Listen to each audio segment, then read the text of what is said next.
నమస్తే ఫ్రెండ్స్, నేను మీ Sravani Harsha. Welcome back to our channel. ఇవాళ మన కథ విత్తనం.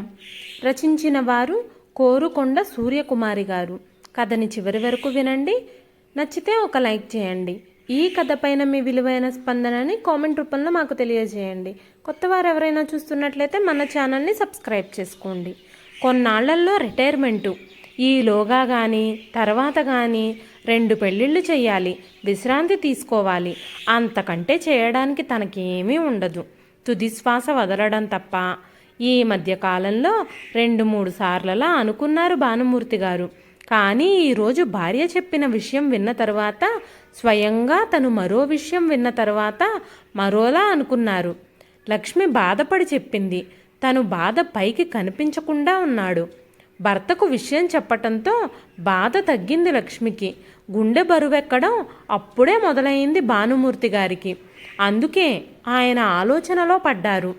ఆఫీసు నుంచి ఆలస్యంగా వచ్చిన భానుమూర్తి గారు వేడి భోజనం చేసి గదిలోకి వెళ్ళి పేపర్ పట్టుకున్నారు. లక్ష్మి అతని పక్కన కూర్చుంది.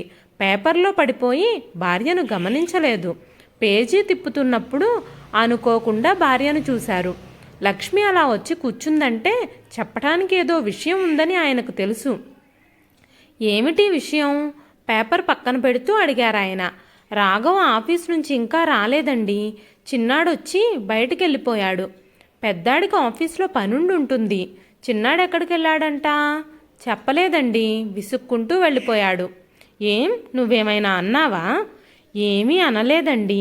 ఆఫీస్ నుంచి ఆలస్యంగా వస్తేను ఆఫీస్ 5ంటికే అయిపోతుంది కదరా, ఇంత ఆలస్యం అయ్యిందేం అని అడిగానంతే. అందుకే విసుక్కుంటాడా? నువ్వింకేదైనా అనుంటావు. నేనంతకంటే ఇంకేమీ అనలేదండి. ఎప్పుడూ లేనంతగా విసుక్కున్నాడు. క్షణం తర్వాత మళ్ళీ అంది.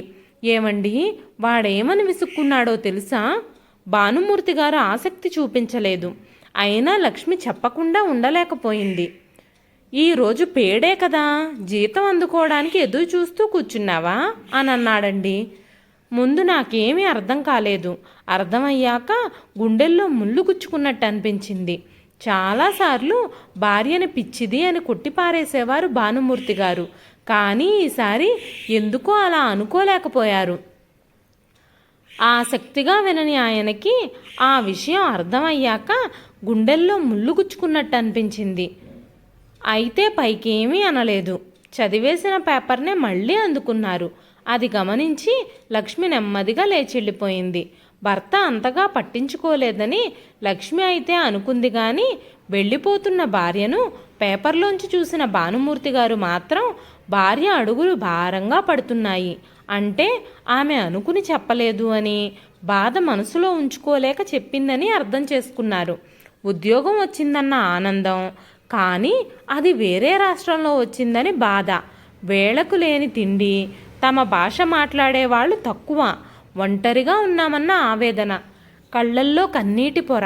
స్వరాష్ట్రం వచ్చేయడానికి విపరీతమైన ప్రయత్నాలు, తండ్రిని బావగారిని పెట్టిన శ్రమ, పని అవ్వడం లేదని నిష్ఠూరంగా ఉత్తరాలు, పేజీల ఉత్తరాలు, సీరియస్గా సెలవులన్నీ ఇక్కడికి వచ్చేయడానికే ఖర్చు చేయడం, రాగానే ఆర్తి నిండిన చూపులు, కావలసినవన్నీ వండించుకోవడం, అవసరమైనవి మూట కట్టుకోవడం, కష్టాలు చెప్పుకోవడం, కన్నీరు పెట్టుకోవడం, గుండెల్ని బరువెక్కించడం, కన్న ప్రేవుల్ని కదిలించడం, నిద్ర లేకుండా చెయ్యడం, 1000 కిలోమీటర్ల దూరాన్ని 1000 కిలోగ్రాముల భారంగా చిత్రించడం. ఈ ఊరికి బదిలీ అయినప్పుడు జాలువారిన ఆనంద బాష్పాలు అన్నీ కళ్ళల్లో కదలాడుతున్నాయి భానుమూర్తి గారికి. ఆలోచనలు నెమ్మదిగా కదులుతున్నాయి. ఆ ఆలోచనల్లోనే ఉత్తమ్ వచ్చాడు. మరి కాసేపట్లో రాఘవ కూడా వచ్చాడు. కాళ్ళు కడుక్కోవడం, భోజనం చేయడం అన్నీ తెలుస్తున్నాయి భానుమూర్తి గారికి. ఉదయం భానుమూర్తి గారు లక్ష్మితో ఓ విషయం చెప్పారు. దాన్ని సాయంత్రం పెద్దాడొచ్చాక చెప్పమన్నారు. నేను చెప్పే కంటే నువ్వు చెబితేనే బాగుంటుంది అన్నారు. నేను చెప్తే వాడు సిగ్గుపడొచ్చు అని కూడా అన్నారు. చిన్న కొడుకు మాటల్ని భర్తతో చెప్పి మర్చిపోయిన లక్ష్మికి తెలీదు భర్త ఆలోచిస్తున్నాడని. ఆ ఆలోచనలకు ఓ రూపం రాబోతుందని తెలిస్తే భర్త చెప్పమన్న విషయం పెద్ద కొడుకుతో ఇప్పుడు చెప్పుండేది కాదు. చెప్పకపోయి ఉంటే భానుమూర్తి గారిలో కదులుతున్న ఆలోచనలకు ఒక ఆకృతి వచ్చుండేది కాదు. ఒరే పెద్దాడా, ఎల్లుండి నువ్వు సెలవు పెట్టాలి. ఎందుకమ్మా? నాన్నగారు చెప్పమన్నారు. విషయం ఏమిటి? మనం రాజమండ్రి వెళుతున్నాం. రాజమండ్రా? ఎందుకు? నిన్న మీ నాన్నగారి ఆఫీస్కి ఎవరో వచ్చారట, మనల్ని ఆహ్వానించారు. ఆహ్వానమా? దేనికి? భానుమూర్తి గారికి ఆ మాటలన్నీ వినిపిస్తున్నాయి. విషయాన్ని సాగదీస్తూ భార్య చెప్పడంలో వినిపిస్తున్న మురిపానికి అతని పెదవులు చిన్నగా విచ్చుకున్నాయి. అమ్మాయిని చూడ్డానికి. అలా చూస్తావేంట్రా? నీకు పెళ్లి చూపులు ఇప్పుడెందుకమ్మా? ఎందుకంటావేంట్రా? మన ఊరికి బదిలీ అయ్యాక చేసుకుంటానని చెప్పి ఇప్పుడు ఎందుకంటావేంటి? అది కాదమ్మా, నాకు ఇంకో సంవత్సరంలో ప్రమోషన్ వస్తుంది, అంతవరకు ఆగుదామని. అమ్మాయిని వెతికి పట్టుకోవడానికి, ముహూర్తాలు కుదరడానికి చాలా టైం పడుతుందిరా. అప్పటికి నీకు ప్రమోషన్ కూడా వచ్చేస్తుందిలే. నీతో పాటు తమ్ముడికి కూడా చూడాలి కదా. అయినా ఎప్పుడు జరగాల్సిన ముచ్చట అప్పుడు జరగాలి కదరా. రాఘవ తల్లివైపు అదోలా చూశాడు. ఎప్పుడు జరగాల్సిన ముచ్చట అప్పుడు జరగాలా? ఎప్పుడు దక్కాల్సింది అప్పుడే దక్కించుకోవాలా అన్నాడు. లక్ష్మికి ఆ మాటలు అర్థం కాలేదు. కానీ గదిలో ఉండి వింటున్న భానుమూర్తి గారికి అర్థమయ్యాయి. గుండెల్లో చిన్న ముళ్ళు కాదు, గుణపమే గుచ్చుకున్నట్టు అనిపించింది. ఎందుకంటే ఆ మాటలు రాఘవ మామూలుగా అనలేదు. తల్లికి అర్థం కాలేదనేమో. రాఘవ ఇంకా వివరంగా మాట్లాడుతున్నాడు. త్వరలో రిటైర్ అవుతున్నారుగా, ఈలోగానే మా పెళ్ళిళ్ళు చేసేస్తే కట్నాల్లో ఖర్చులు మిగులు తేలిపోతుందనా? ఎందుకమ్మా అంత తొందర? ఎవరో అమ్మాయిల్ని చూసుకొని మీకు అందకుండా ఎగిరిపోతామనా? నాకు అర్థమవుతోందిలే మీ ఉద్దేశం. అసలు మగపిల్లలు. రాఘవ మాట్లాడుతూనే ఉన్నాడు. అప్పటికి అర్థమైన లక్ష్మి హతాసురాలైపోయింది. భానుమూర్తి గారి పిడికిళ్ళు బిగుసుకున్నాయి. ఆ ఇంటి తలుపులన్నీ లోపల గడియపెట్టి ఉన్నాయి. ఆ గది నిశ్శబ్దంతో నిండిపోయి ఉంది. గడియారం కూడా బిక్కుబిక్కుమంటూనే నడుస్తోంది. గుండె గడియారాలైతే మరీను బరువు మొయ్యలేక మూలుగుతున్నాయి. ఓ తండ్రి, ఓ తల్లి, కొడుకులు ఆ గదిలో కూర్చున్నా ఎవ్వరూ ఎవరితో మాట్లాడడం లేదు. ఎన్నో ఆలోచనలు ఒక్క బిందువు వద్ద ఆగిపోయి అక్కడి నుండి ఒకే ఆలోచన సరళరేఖల వారం రోజులు సాగి అది నిర్ణయమై మరో నెల రోజులకు కార్యరూపం దాల్చిందని కూడా ఒక్క భానుమూర్తి గారికి తప్ప అక్కడెవ్వరికీ తెలియదు. అందుకే అతని ముఖం గంభీరంగా ఉంది. గొంతు కూడా తీసుకుంటూ, మనసు చిక్కబెట్టుకుంటూ, ప్రేమను అణుచుకుంటూ అస్త్రాన్ని సంధించబోయే ముందు ఏకాగ్రతలోకి వెళ్ళిపోయినట్టు, వింటినారి ఒక్కసారిగా లాగి వదిలినట్టు భారంగా ఒక శ్వాస నిశ్వాస. అప్పుడన్నారు భానుమూర్తి గారు నిశ్శబ్దాన్ని చీలుస్తూ, ఈ టైంకి మిమ్మల్ని తప్పకుండా కలవమన్నది ఎందుకో ఊహించగలరా? అన్నదమ్ములిద్దరూ ఒకరి ముఖాలొకరు చూసుకున్నారు. లక్ష్మి మాత్రం అర్థం కాక అమాయకంగా చూస్తోంది భర్త వైపు. మీరు నా గుండెల మీద ఆడినప్పుడు, నా చిటికెన వేలు పట్టుకొని బుడిబుడి అడుగులు వేసినప్పుడు, అప్పుడప్పుడే చిన్న చిన్న మాటలు పలుకుతున్నప్పుడు, ఏదైనా చెప్పటానికి మాటలు కూర్చుకోవడానికి తికమక పడుతున్నప్పుడు ఇద్దరి బాల్యాన్ని గుర్తు చేసుకుంటూ రాఘవ గొంతు విప్పాడు. కొడుకుల తలల మీద తలంబ్రాలు పోసే కోడళ్ల కోసం ఆశపడిన తల్లిదండ్రుల్ని అవమానపరుస్తారని ఎప్పుడూ అనుకోలేదురా. పెళ్లి చేయడం అంటే మీ జీవితాంతం తోడుండలేని మేముండగానే మీకు తోడునందించడమే అనుకున్నాను, కానీ కట్నాలందుకోవడం అని ఎప్పుడూ అనుకోలేదు. క్షణం ఆగి, స్వరం గొంతుదైతే మాట మనసుది, ఆలోచన మెదడుది. మనసు మెదడు కలిసి మీ అమ్మతో నువ్వన్న మాటలు నా చెవిన పడిన నాడు నేనెంత మదనపడ్డానో నీకు తెలియదురా. విషయం అర్థమైంది రాఘవకు. లేదు నాన్న, ఆ రోజు ఏదో అలా అనేశాను తలదించుకునన్నాడు రాఘవ. అసంకల్పిత చర్యకు సంకల్పిత చర్యకు తేడా తెలియని వాణ్ణి కాదురా. మహావృక్షం కూడా చిన్న విత్తనం నుండే పుట్టుకొస్తుందిరా. నువ్వన్న ఆ మాట కాకతాళీయం కాదు. అంతర్లీనంగా ఏదో భావం మొదలవ్వకపోతే అలాంటి మాట ఎప్పుడూ రాదు. అంతవరకు ఊరుకున్నవాడు కల్పించుకుంటూ, పోన్లేండి నాన్న, అన్నయ్య ఏదో తెలియక అనేశాడు అన్నాడు ఉత్తమ్. ఉత్తమ్, నువ్వేమీ ఉత్తముడివి కావు. అన్నలాగే నువ్వు. అన్నకంటే ముందే అన్నావు అమ్మని. చిన్నప్పుడు బడి నుండి ఆలస్యంగా వస్తే అంతవరకు ఎదురు చూసిన అమ్మ నీకు అన్నం పెట్టడానికే ఆతృతపడింది అంటే ఒప్పుకుంటావా? అంతవరకు చూస్తూ ఊరుకున్న లక్ష్మి భర్తని వారించబోయింది. లక్ష్మి, నువ్వు ఊరుకో. అడ్డుపడ్డానికి వాళ్ళు చిన్నపిల్లలు కాదు. ఉత్తమ్ వైపు చూస్తూ, మరి ఆఫీసు నుంచి వచ్చినప్పుడు మాత్రం నీ పే కవర్ అందుకోవడానికని ఎందుకు అనుకున్నావు? అలా అన్నానని అమ్మ చెప్పిందా? కావాలని చెప్పలేదు. చెప్పాలనుకుని చెప్పలేదు. మనసులో ఉంచుకోలేక చెప్పింది. నీ మాటలైతే అమాయకంగా అమ్మ చెప్తే తెలిసింది. కానీ నీ అన్నగారి మాటలు నా చెవినే పడ్డాయి. నువ్వు ఏదో అలా అనేసావా? ఏదో మూడ్లో అనేశాను. దాన్నంత సీరియస్గా తీసుకోవడం ఎందుకు? నేను మిమ్మల్ని సీరియస్గా తీసుకోవడం లేదురా, సిన్సియర్గా తీసుకుంటున్నాను. ఇటు మేము కన్నవాళ్ళని, అటు మమ్మల్ని కన్నవాళ్ళని ఇద్దరినీ 2 చేతులతో పెనవేసుకుని బ్రతుకులు గడిపాం. కన్నవాళ్ళు కడతేరిపోయే వరకు సంతృప్తిగా చూసాం. మీరు మాత్రం ఒక చేతిని జేబులో పెట్టుకొని మరో చేతిని కర్తవ్యం వెలుగు కళ్ళల్లో పడకుండా అడ్డు పెట్టుకొని భవిష్యత్తు వైపుకు చూస్తున్నారు. అనవసరంగా మీరెక్కువగా ఆలోచిస్తున్నారు నాన్న. రాఘవ అన్నాడు. అది నా అలవాటురా. ఉద్యోగంలో నేను చేసిన చిన్న తప్పే ఒకసారి పెద్ద ముప్పును తెచ్చిపెట్టింది. ఆ తర్వాత ఎప్పుడూ ఏ చిన్న విషయాన్ని తక్కువగా అంచనా వేయలేదు. ఇది ఉద్యోగం కాదు నాన్న, ఉత్తమ్ అన్నాడు. అవును, ఇది ఉద్యోగం కాదు, జీవితం. అందుకే ఇంకా జాగ్రత్తగా ఉండాలనుకుంటున్నాను. అంటే? రాఘవ అన్నాడు. భానుమూర్తి గారు గట్టిగా ఊపిరి పీల్చుకున్నారు. లక్ష్మి ఆతృతగా భర్త వైపే చూస్తోంది. మీకు బదిలీలై మా దగ్గరకు రావడానికి మీ బావగారి సాయంతో ఎన్నో ప్రయత్నాలు చేశాను. మళ్ళీ ఇప్పుడు మిమ్మల్ని దూరం చేసుకోబోతున్నాను. కొడుకులిద్దరూ తండ్రి వైపు ఆశ్చర్యంగా కంగారుగా చూశారు. మీ జీతాలు జాగ్రత్త చేసుకోండి. మీ పెళ్ళిళ్ళు మీకు ఇష్టం వచ్చినప్పుడు చేసుకోండి. కట్నాలు కానుకలు మీరే లెక్కలు చూసుకోండి.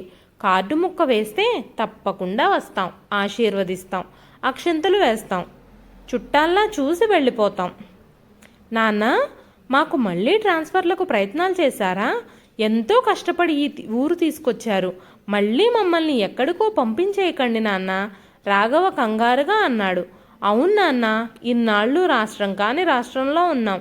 మళ్ళీ మమ్మల్ని ఈ ఊరు వదిలిపెట్టి వెళ్ళిపోయేలా చేయకండి నాన్న, చిన్న కొడుకు ప్రాధేయపూర్వకంగా అన్నాడు. భానుమూర్తి గారు గట్టిగా నవ్వారు. చాలాసేపు నవ్వారు. అతి కష్టం మీద వీళ్ళని ఈ ఊరు తీసుకొచ్చానట. అయితే ఈ ఇంటికి కాదు, మన దగ్గరకు కాదు, వేరే రాష్ట్రానికి బదిలీలై కష్టపడాల్సి వస్తుందన్న బాధే కానీ తల్లిదండ్రులకు దూరమైపోతున్నామన్న బాధ వీళ్ళకేమైనా ఉందంటావా? తండ్రి వైపు అయోమయంగా చూడ్డం తప్ప ఏమీ మాట్లాడలేకపోయారిద్దరూ. ఒరేయ్, ఎప్పుడు కావాలంటే అప్పుడు, ఎక్కడికి కావాలంటే అక్కడికి మిమ్మల్ని ట్రాన్స్ఫర్లు చేయించేంతట హోదా మీ నాన్నకి లేదురా.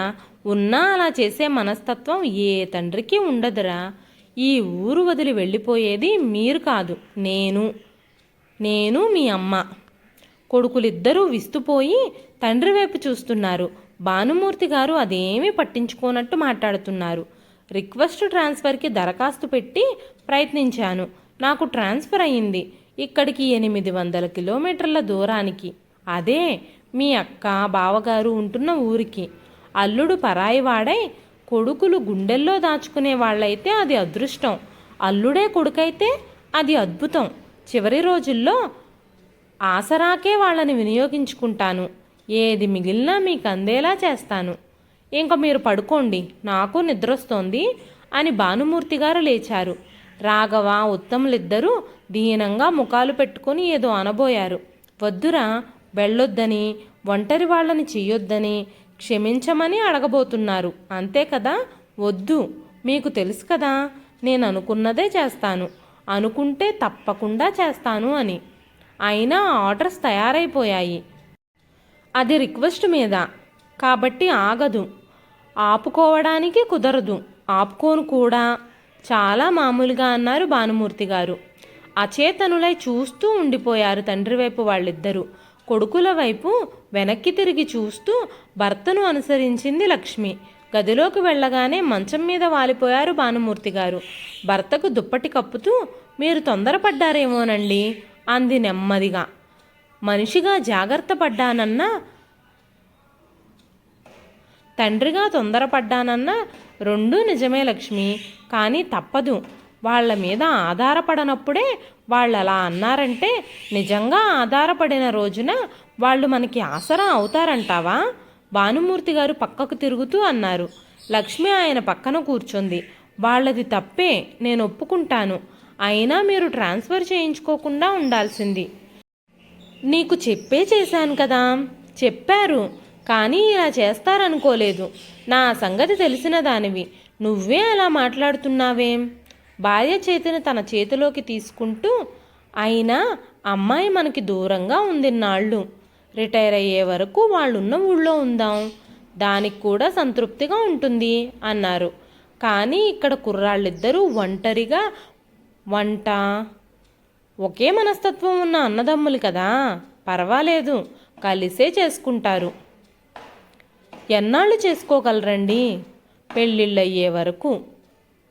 క్షణం తర్వాత, ఏమండి, పిల్లల్ని వాళ్లే వెతుక్కోవాలా? వాళ్ళ పెళ్ళిళ్ళు వాళ్లే చేసుకోవాలా? మనం చుట్టాల్లాగే వెళతామా వాళ్ళ పెళ్ళిళ్ళకి? భార్యగా ఇంతవరకు మౌనంగా ఉండిపోయినా తల్లిగా తల్లడిల్లిపోయింది లక్ష్మి. ఇప్పుడు ఆవేదన ఆవిరై కనుగుడ్ల వెనుక మేఘాలై అది చూసి భానుమూర్తి గారు కదిలిపోయారు. భార్యను ఆపేక్షగా గుండెలకు హత్తుకున్నారు. చెంపల మీదుగా జాలువారుతున్న కన్నీటిని తుడిచారు. లోకంలో అసలైన పిచ్చివాళ్ళెవరో తెలుసా లక్ష్మి? కన్నవాళ్లే. అందుకే పిల్లల మాటలకు తడికాని నీ కళ్ళు నా మాటలకు వర్షిస్తున్నాయి. నువ్వు నీ కన్నీళ్లు కారుస్తున్నావు, నేను దిగమింగుతున్నాను. నీది ఆవేదన, నాది ఆలోచన, అంతే తేడా. పిచ్చి లక్ష్మి, మన పిల్లల పెళ్ళిళ్లకు మనం చుట్టాలెందుకు అవుతామోయ్? నేనంత మనసు లేనివాణ్ణి అనుకుంటున్నావా? పిల్లలకో దారి తోడు చూడాల్సిన బాధ్యత మనదేనని నాకు తెలియదనుకుంటున్నావా? పెంచి పెద్ద చేసే బాధ్యత పెద్దవాళ్లదైతే పెద్దవాళ్ళు కడతేరిపోయేదాకా తమ నీడలో ఉంచుకోవాల్సిన బాధ్యత పిల్లలది. ఈ కాలం పిల్లలు కొంతమంది బాధ్యతలను భారం అనుకుంటున్నారు. ఆ భావనని చెరిపేసి పెద్దవాళ్ల అండ తమకు, తమ నీడ పెద్దవాళ్లకు ఎంత అవసరమో తెలియచెప్పాలి. అలాంటి పిల్లలకు నేను చేస్తున్నది అదే. వాళ్ళ మెదడులో పడ్డ విత్తనం మంచిది కాదు. సరైన ఆలోచనలు మెదడుకు అందిస్తే ఆ విత్తనం విస్తరించదు, అంతరించిపోతుంది. అలాంటి ఆలోచనలు వాళ్ళకు అందాలంటే ఈ కొద్దిపాటి ఎడబాటు తప్పదు. ఈలోగా వాళ్లకు పెళ్లి కూతుళ్లను మనమే చూస్తాం. పెళ్ళిళ్ళు మనం దగ్గరుండే జరిపిస్తాం. కుడికాలితో గడప దాటి లోపలికొచ్చే కోడళ్లకు హారతి నువ్వే ఇస్తావు. ఆ వేడుక నేను నీ పక్కనుండే చేస్తాను. సరేనా? ఇప్పటికైనా కుదుటపడి కళ్ళు తుడుచుకుంటావా? అలసిపోయావు కూడా, ఇక పడుకో లక్ష్మి. అప్పటికి కానీ తేరుకోలేదా తల్లి మనస్సు. ఇదండి ఈరోజు కథ.